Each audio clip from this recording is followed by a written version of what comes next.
And the pathogenic microbes and good microbes are in a relationship with each other. This is called pleomorphism. That means, for example, a candida fungus can live peacefully in the gut and bind heavy metals all its life and be really good for us. However, once we starve it or we anger it, it may actually invade the gut wall and enter the bloodstream. And in order to exist in the bloodstream, it has to change its shape.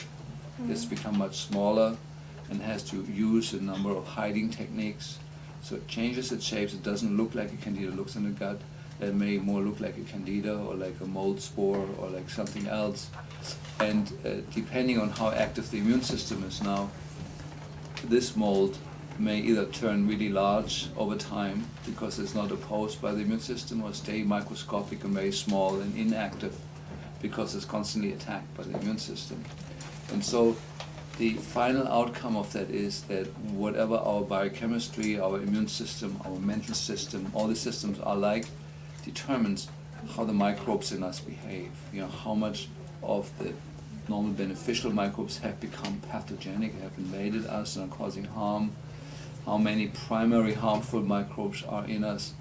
How is the person dealing, similar with the heavy metals, how many bad microbes are coming in every day, how many are we able to get out. And the interesting statistics on that is by very good researcher Gitte Jensen. She measured the amount of foreign DNA in our red blood cells. Now, red blood cells do not contain any DNA, none. And so she simply measures that, and she finds a direct relationship. The older we get, the more foreign DNA is in our blood. That means we're slowly losing the battle just with age. Yeah, that we're being invaded by more and more pathogens. And the balance is that on a daily basis we're taking in more pathogens than we're getting out. And the same is true with the toxins. Yeah, we're losing the battle on that, whether we're autistic or not. I think the biggest takeaway I took from the milieu theory was that as long as the environment is right for the bad bugs, they win. You can try to kill them all day, but if the environment remains good for them, they win. And so, you know, many of the interventions used in autism, also many of the things we didn't talk about, are aimed at changing the environment, you know, in a way that facilitates a more healthy microbial milieu.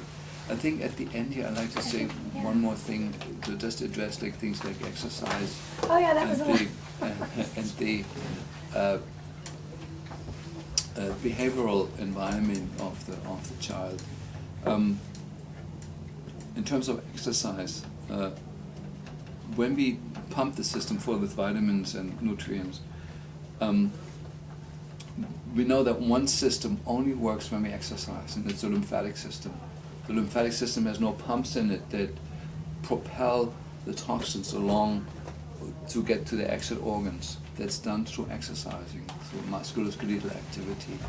And that's maybe the hardest part, getting an autistic child to exercise and move so the lymph system can clear itself. It can only do that with physical exercise. And when I think of the lymphatic system in the brain, it's the same. Chewing has some effect on it. So chewing well activates the muscles, around here that are important pumping mechanisms for the lymphatics of the brain, but it's not enough. Children need to run around, they need to exercise, and that is the hard part that I cannot give you any tips for. Our son walks on a treadmill with a TV, and that works really well. Yeah. So you're lucky with that, but most moms really, really struggle with this component.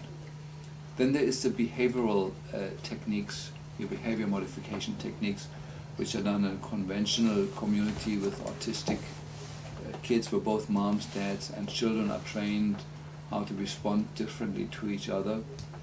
Behavior modification, I think, is an important aspect in making life more pleasant when you have an autistic kid, but it has very little effect on the long-term healing, and that's very clear. What has a long-term effect are the techniques that I call neurosensory development techniques. It's color therapy, sound therapy, and certain aspects of physical therapy the child is taking through. And the main proponent of the physical therapy aspect is Ed Snap in Missouri, Mississippi. He has created an intrauterine environment in his physical therapy place where the child is suspended in saltwater solution, floating, hears the heartbeat of the mom over big loudspeakers. It's warm air and so forth. And in that atmosphere, the whole person regresses to an intrauterine state, and the brain thinks it's back in the uterus and is supposed to sprout out all these new neurons, and that's what it does. And the brain develops all these new neurons and connections and starts basically at square one. Now you're putting the time back to square one, the brain starts forward from here. It's a fantastic treatment that should be available in every village in the whole world. It's not, it's only one place. So far. Ed is getting to an age, sort of where he has to pass on his technique, and he's willing to do that. And I encourage people to go there. He's a miracle worker in the field.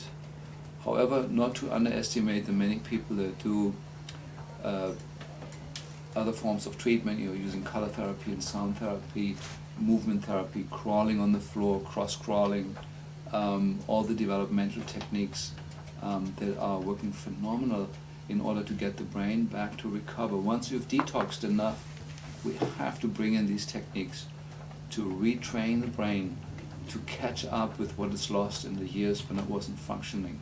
And it has to basically repeat all the baby steps from learning to walk, learning to speak, learning to hear, learning to socially interact. These things have to be now done when the child is 3, 4, 5, 6, 7, or 18 years old. I have to go back and start there. And these techniques are, of course, available and are underutilized by far. And that includes auditory integration therapy. Certain spectra of the sounds, missing others, changing the sound from left to right and so forth, as to activate the brain to grow in certain new ways. And it's called the listening program. And it's a course, it's a weekend course that moms have to take, and then they get a set of CDs with every day. It's about half an hour of work with the child, and it's fantastic, and it's really paid its way. Great. I think we're at our limit time-wise. I want you to tell these parents what you think they can expect of their kids when they address it this way. Just, I mean, I know what you think, but I want to hear it. Yeah, so our experiences, and I have the fortune, I work both in Europe and several countries there and here, and our experience is nothing short of miraculous. I want mothers to expect a miracle, but at the same time also to be patient. Heavy metal detox and eliminating all those environmental factors is a time-consuming process. And then depending on how much damage is in the brain, it will take the brain longer to come to a place of full recovery. And so many of the moms that enter this type of program will see a miracle very, very early on, that they have a normal child back that responds to them, that recognizes them, that interacts with them, that imitates them, that learns from mom, that cuddles you, that opens their heart to you, where you get what you're yearning for very early on. And some moms are going to take 2, 3, or even 4 years to come to a place to full recovery. But my message really is that full recovery is more likely than not. And in there is the final stage, which is remyelinating the nerves, which is post-neurotoxic elimination. Yes, but that's that neurodevelopmental therapy that I Right. mentioned at the end. That has to be the last step, and it may very well be the most important step. It's not enough to reduce the causes of the illness, but we then have to deal with, okay, this brain has lost a few years of development. We have to catch up with that. We have to add that onto the daily routine. And by adding that in as the last step of healing the brain, healing the central nervous system, healing the the whole energetics of the person has to be the next step after the more biochemically oriented processes. It must not be forgotten in this. And the earlier that started, and all of these things can be done simultaneously. So I like to start kids on the heavy metal program, and as soon as they're over the first glitches with that, when they're pretty stable and they're sort of smooth sailing, usually after about 3 months or so, I want them to start with the neurodevelopmental techniques to immediately start challenging the brain to new tasks and new developments. And the other thing that parents need to understand is right now we're only dealing with what's available today. The reality is what's going to be available tomorrow, a year from now, 10 years from now. We have who would have thought the internet could have been possible 15 years ago? And even right now we have things like stem cell and the MME and hyperbaric, which are all much more costly, but still one more, potential finishing piece. I think, Dana, because of people like you that create websites and create tools for information exchange, we're now sort of seeing a rapid speeding up of the process by which we recognize what works and what doesn't work. And pretty much most of us have given up on waiting for the institutions to come up with brilliant ideas.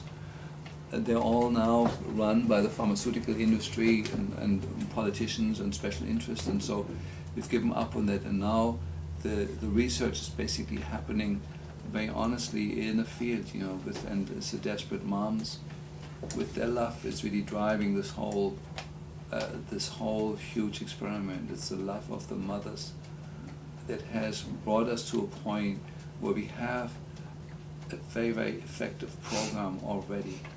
And the program will be refined further, it will become more simple. The political implications will become more and more pressing as we go forward into the future. The ongoing destruction of the environment and of the ongoing levels of pollution will result in a choice that we need to make. Either all of us who got ineffective detoxification systems are going to be eliminated from the planet very soon. The smarter people, by the way. Go ahead. Usually the smarter people, the more sensitive people. And the people that still have functioning systems are going to survive a little bit longer. And they're going to be the one running the show. It's a process of natural selection. We can go this way, or we can all, start becoming active in the field, cleaning up the environment around, at least inside the house, inside our body. It may be a little bit around, maybe our workplace, maybe beyond that, and reaching out to others. And if there's enough of us doing that, it will have a mass effect where suddenly everybody will be doing it, and where we will change and will have to change our ways of being on the earth that makes it sustainable. Right now, we live in an unsustainable way, which everybody is aware of, but I think very few people are aware how close we are to the brink. And like they say on the bumpers of the cars, extinction may be forever, and that includes us. Well, thank you. I think what else is great is that what we're figuring out for these kids has application across the board in medicine and healing people. It's the richness of what comes out of what we've learned from the children is incredible. Thank you. Thanks, Dana. Thank you. Thank you, Kathleen.